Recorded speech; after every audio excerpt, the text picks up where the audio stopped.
आज बताने वाला हूं मॉडल्स, MODALS। मॉडल्स को मोडल्स भी बोला जाता है इंडिया में स्पेशली, बट लेकिन ब्रिटिशर्स मॉडल्स बोलते हैं इसको। Is that okay? ग्रामर के अकॉर्डिंग अगर देखा जाए, इंग्लिश ग्रामर के अकॉर्डिंग हेल्पिंग वर्ब बहुत बड़ा रोल प्ले करती है।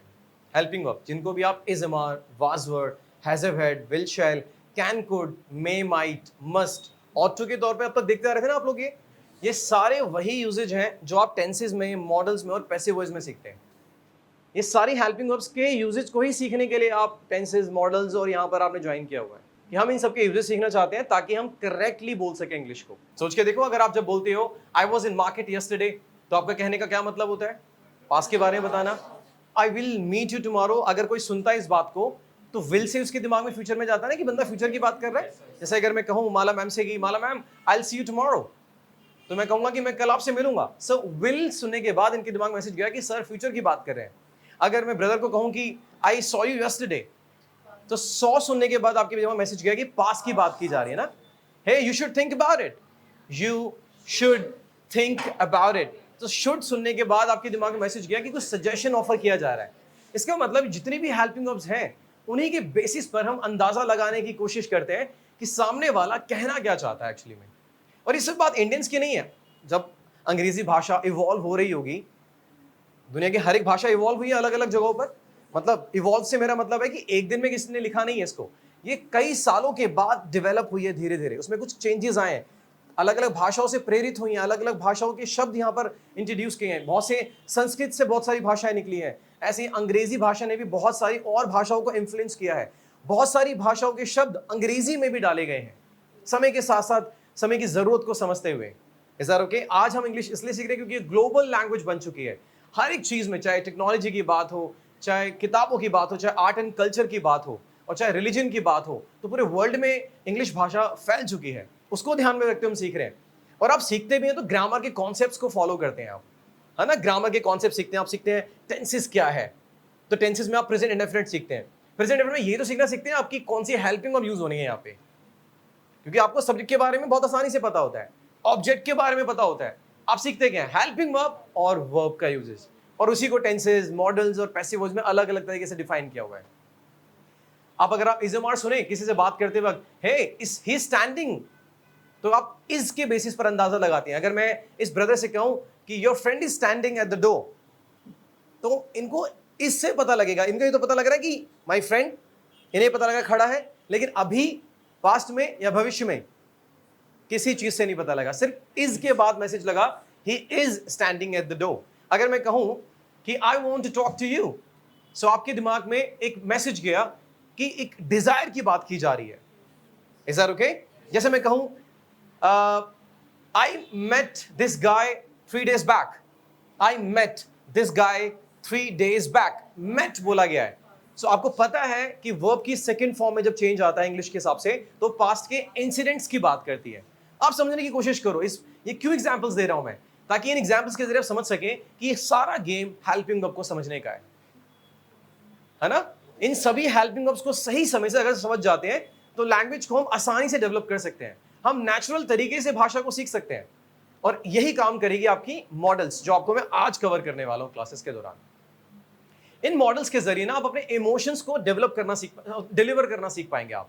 जैसे कि शुड का यूज है, आपने कुछ मॉडल सुने होंगे, should, would, can, could, may, might, must और ought to used to B.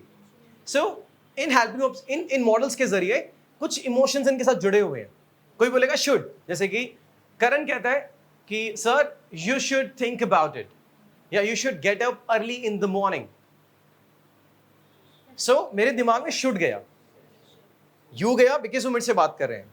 Subject को आइडेंटिफाई करना कितना आसान होता है। जैसे मैं इनसे बात करूं, मेरे लिए शुड है। मैं इनसे बात करूं इनके बारे में, तो मेरे लिए शी होंगी। मैं आप सबके बारे में बात करूं इन सबसे, तो ये मेरे लिए दे होंगे। कितना आइडेंटिफाई करना आसान हो जाता है ये सब चीजें करना। लेकिन सिर्फ हेल्पिंग आपको समझने के लिए ही हम क्लासेस लेते हैं। हम ये समझ पाएंगे हम इजीली कैसे डिलीवर कर सकते हैं अपने इमोशंस को, और वही चीज हम मॉडल्स के जरिए सीखते हैं। जितने भी हमने मॉडल सुने हैं अभी तक, इन सबके साथ में ना कोई इमोशंस जुड़े हुए हैं, टाइम जुड़ा हुआ है इनके साथ में। और जैसे ही वो सुनते हो आपके दिमाग में मैसेज चला जाता है। जैसे कि इट माइट रेन टुडे, कोई बोलता है हे इट माइट रेन टुडे, बादल थोड़ा दिख रहे होते हैं तो लगता है उसको it might rain today. Might say क्या गया? शायद, मतलब शायद मीनिंग नहीं है उसका, एक इमोशन है कि वो अंदाजे की बात कर रहा है।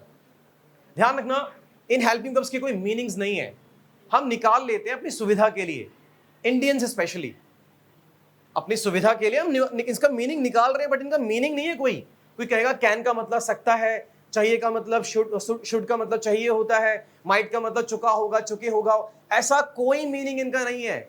ये सिर्फ इमोशंस की बात करते हैं, ये फीलिंग्स की बात करते हैं। इनकी मीनिंग्स हम इसलिए समझते हैं ताकि हमें लगे कि हम मीनिंग से समझ सकते हैं आसानी से, क्योंकि हमने हमेशा कुछ सीखा है तो गो मतलब जाना, तब हमें लग रहा है कि अच्छा गो का मतलब जाना होता है।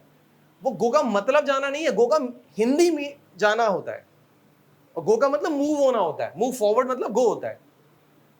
समझ आया? यही चीज हम इंग्लिश के साथ भी करते हैं। तो जितने भी आपने मॉडल सुने, शुड, वुड, कैन, कुड, ये इमोशंस को लेकर आते हैं। तो सबसे पहले टारगेट करने वाले हम लोग शुड को।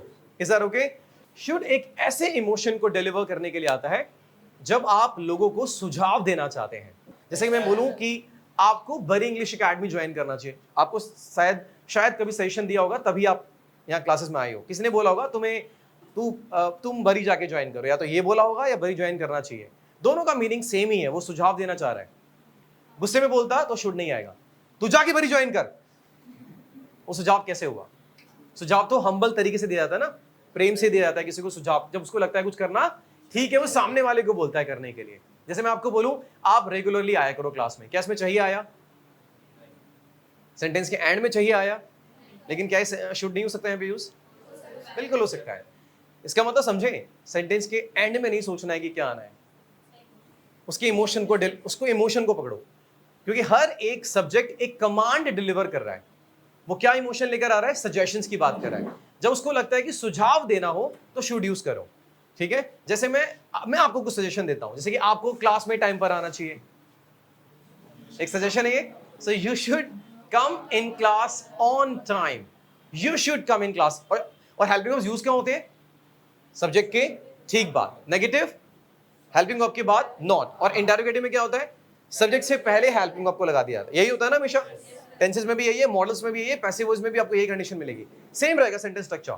सब्जेक्ट के बाद हेल्पिंग वर्ब। सजेशन कैसे देते हैं? हे आपको सोचना चाहिए इस बारे में यार, you should think about it, तुम्हें सुबह उठना चाहिए, you should get up early in the morning, right? तुम्हें बात करनी चाहिए, यू शुड टॉक, तुम्हें मुझे बताना चाहिए, you should tell me.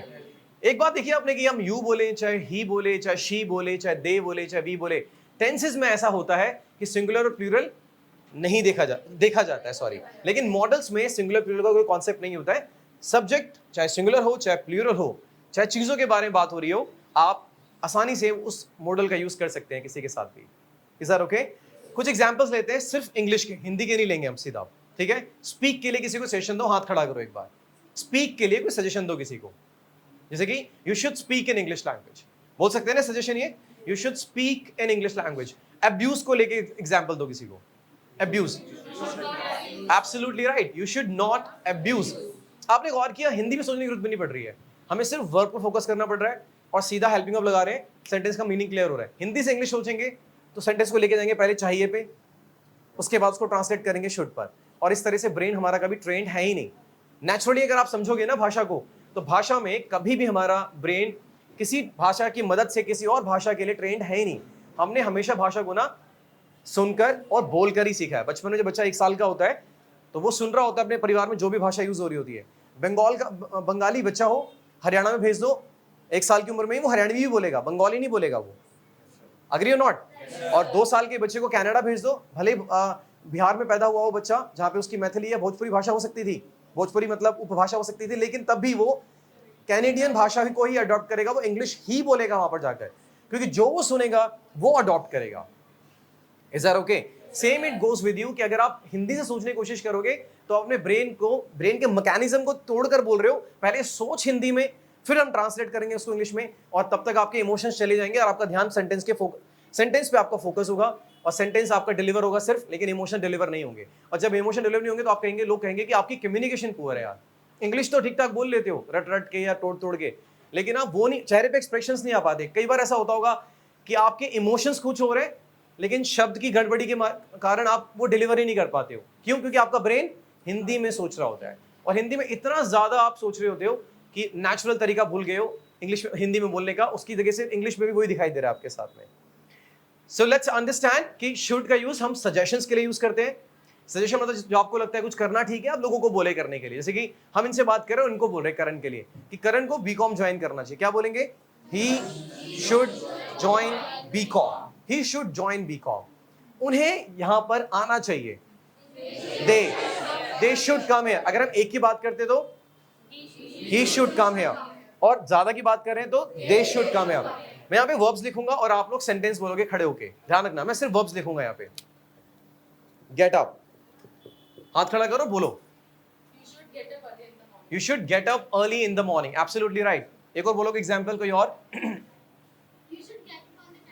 You should get up on time. इसके साथ आगे भी जोड़ सकते हैं, you should get up on time and finish your work. Is that okay? You should get up on time and finish your work. कुछ और examples लेते हैं। डांस,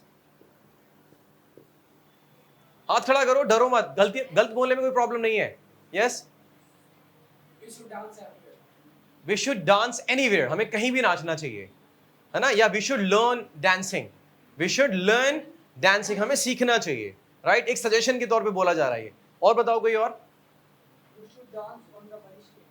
हाँ, you should dance on stages, तुम्हें स्टेजेस पर dance करना चाहिए। या you should dance, you should perform dance in front of people, you should perform dance in front of people. Should मतलब सजेशंस के लिए आया, उसके बाद हमने वर्ब यूज किया, सेंटेंस कंप्लीट है अपने आप में। राइट गाइस और नॉट? अप्रिशिएट, तारीफ करना, बोलिए।